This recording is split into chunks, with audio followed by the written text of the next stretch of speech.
அவ்வளோதான்.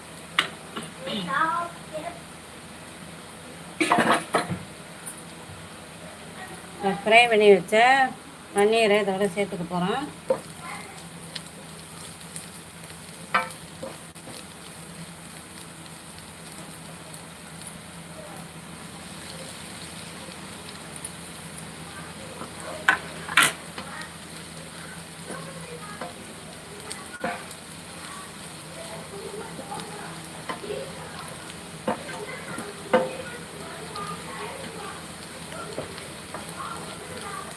நீங்கள் இதை கிரேவி மாதிரி கூட ரெடி பண்ணிக்கலாம். இதுலேயே கொஞ்சம் தண்ணி சேர்த்து கிரேவி மாதிரி கூட நீங்கள் ரெடி பண்ணிக்கலாம்.